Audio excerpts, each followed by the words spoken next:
Jessica Fouke Chua, camerounaise âgée de 33 ans, troisième d'une famille de 5 enfants, est une spécialiste des transactions et de la fiscalité internationale.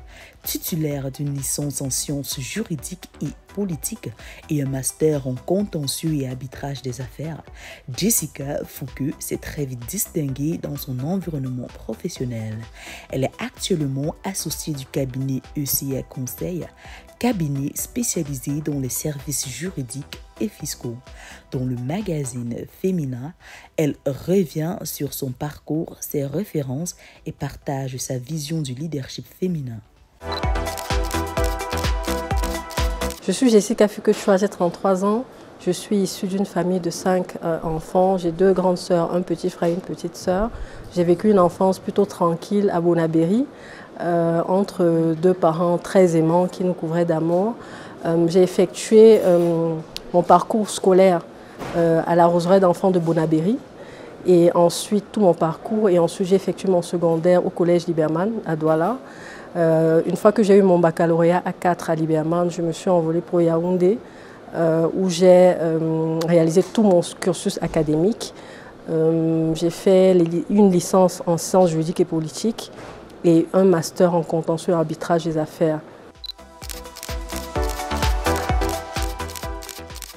Alors, ce n'est pas aussi difficile qu'on le pense. Il s'agit de savoir où sont les priorités et de savoir à quel moment consacrer quoi. Donc aujourd'hui, j'ai un agenda qui est bien défini. De 6h à 19h, 20h, je suis au bureau, je travaille. À 20h, je rentre à la maison, j'ai ma famille, nous restons ensemble. Et les week-ends, je trouve toujours le moyen d'être au moins un jour de la semaine à la maison pour passer du temps avec ma famille.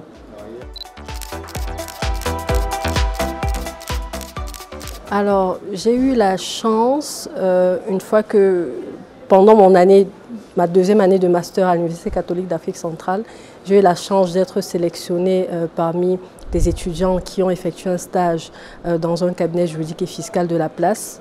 Je dois citer, je cite, Ernst & Young Cameroun. Donc, j'y ai démarré mon parcours professionnel en 2013 en tant que stagiaire. J'ai effectué un stage de 3 mois, renouvelé une fois.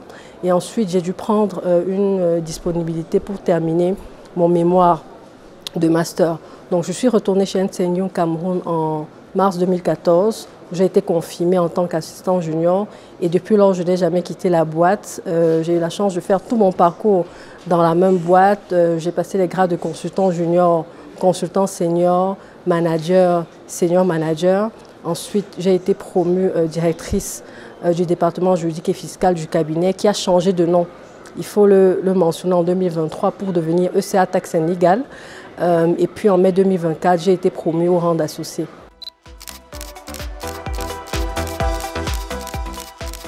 Alors, j'ai eu la chance d'être affectée à un département au sein du cabinet dans lequel j'ai été employée, au département qui est en charge de la fiscalité internationale et des transactions.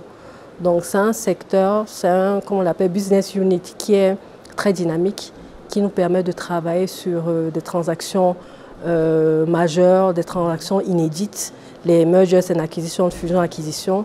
Et donc c'est un département qui m'a permis de faire quand même pas mal de déplacements en Afrique, en Europe.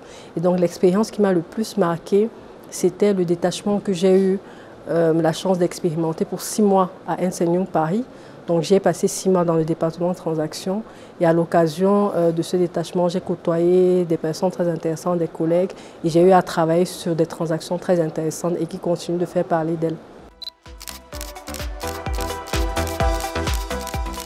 Oui, alors j'ai rencontré plusieurs difficultés et certes qui étaient liées au fait que je suis une femme, mais qui est également liée au fait que j'étais très jeune. Et donc, vous voyez que c'est un combo un peu explosif.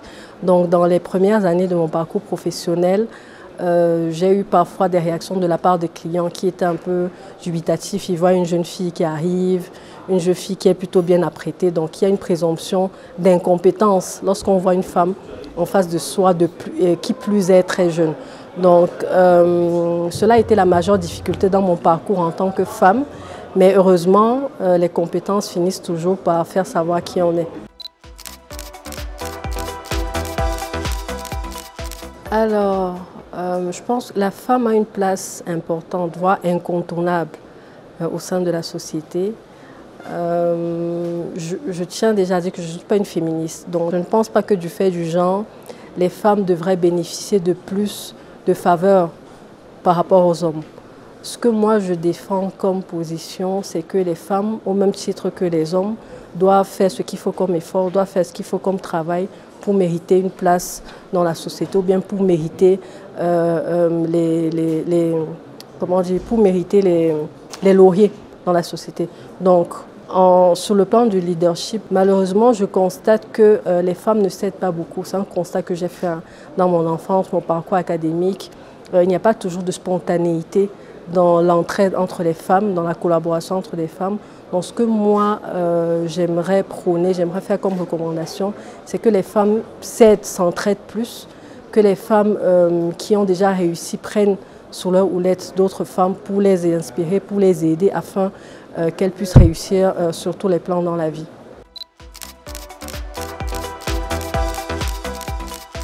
Ma maman, bien entendu, c'est elle qui m'inspire depuis que je suis toute petite parce que c'est une femme forte, c'est une femme qui est résiliente, c'est une femme qui trouve toujours les moyens de résoudre toutes les situations qu'elle a en face d'elle. C'est une femme qui nous a toujours couvés, toujours aidés, qui a toujours été là pour nous lorsque nous avions les difficultés. Donc s'il y a bien quelqu'un à qui je veux ressembler et qui m'inspire, c'est ma maman.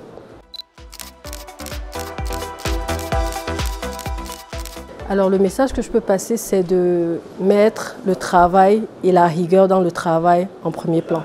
Parce que tout ce que vous pourrez collecter comme laurier, tout ce que vous pourrez avoir comme récompense dans la vie, ce sera le fruit du travail. Donc je ne suis pas partisan du moindre effort. Il faudrait que les femmes sachent qu'il faut qu'elles donnent tout, qu'elles travaillent, qu'elles aient la rigueur dans leur travail pour atteindre la réussite qu'elles visent.